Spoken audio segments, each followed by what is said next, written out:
Polls have just closed in 2 elections in eastern Germany. Exit polls from the public broadcaster ZDF say that the far-right AfD party has won the most votes in the state of Thuringia, but might not be able to form a government. The party's anti-immigration, wants to replace the euro with the Deutschmark and opposes the national government's approach to the war in Ukraine and climate change. Let's speak to our correspondent in Berlin, Damien McGuinness. Damien, give us the figures if you would. Yeah, so these are 2 regional elections, very important when it comes to figuring out transport policy as well as education policy, very similar in Britain to, say, what would be the Scottish election. So very important elections in their own right. And what we've seen is an historic win for the far-right Alternative for Germany party, the AfD, in Thuringia. In Saxony, the other state, also a very important state in Germany, the AfD has not come first place. It looks like, according to these exit polls, come second. In both cases, we're seeing the AfD, though, very strong. In Thuringia, you're talking about a third of votes look like, according to these exit polls, have gone to the far right. And the reason why that's historic is that the AfD has never won the most votes in any regional election in Germany. So they are celebrating. The mood is less happy in Saxony because it looks like they're probably coming second. But, you know, crucially, Martine, either way, they're not going to get into government. And that's because this is a party that is incredibly radical, particularly in this region of eastern Germany. Thuringia, the leader of that regional party, has been defined by courts as a fascist. So legally, we can call this man a fascist. And that is why no other party will work with the AfD. So they won't be able to get into government because you need coalition partners. What they can do, though, with a third of the parliament seats taken up by the AfD, is they can block pretty much any progress.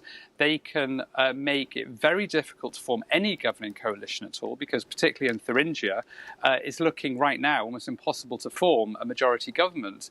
You're going to have some very wobbly coalitions. Maybe the Conservatives will have to form a coalition with a new radical populist far left party, which is barely possible. You might have 3-way coalitions, maybe even 4-way, maybe minority governments.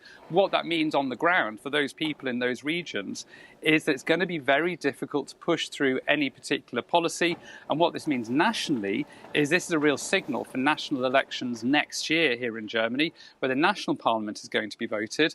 And people are really looking at this with fear, because what we've seen is the national governing parties in both those states have been really punished. Olaf Scholz's centre-left Social Democrats have really had a battering. They managed to get back into parliament, but barely. So it's bad news for the central government, because it's a bit of a slap in the face for them, to be honest. And it is good news for the far right.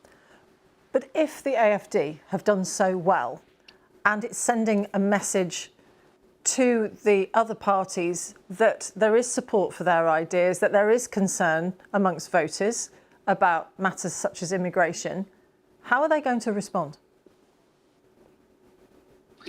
We've already seen a big response, really, because immigration and migration as a whole has been a huge topic in Germany for a long time. And the AfD has really influenced, particularly the Conservative Party, but also the centre-left Social Democrats. And now, to be honest, it feels like all anyone talks about here is migration. So it can't be said this is an issue which is being ignored.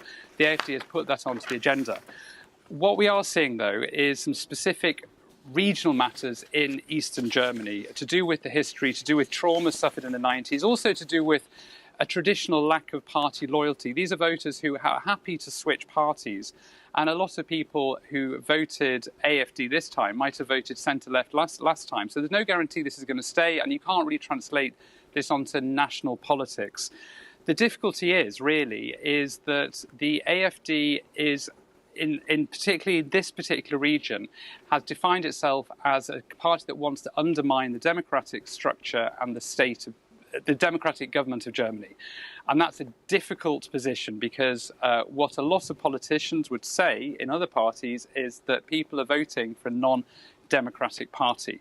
The difficulty is, of course, if a third of people are voting for that, what do you do? How long can you keep up this firewall, which essentially is trying to keep out the AfD? So it's an ongoing question. There's no real answer to it. What we will see is a lot of people looking towards Eastern Germany to see what now happens. These results were expected, so it's not going to come as a shock. There are going to be more elections in a couple of weeks' time. which will be less dramatic. And I think once these elections are out the way, we're going to see a less ferocious political rhetoric and probably a lot more cooperation with parties. And already what we've seen are some quite drastic measures in order to curb migration. So probably it's going to have a big effect on national politics as well. Damien McGuinness in Berlin, thank you very much. This is BBC News.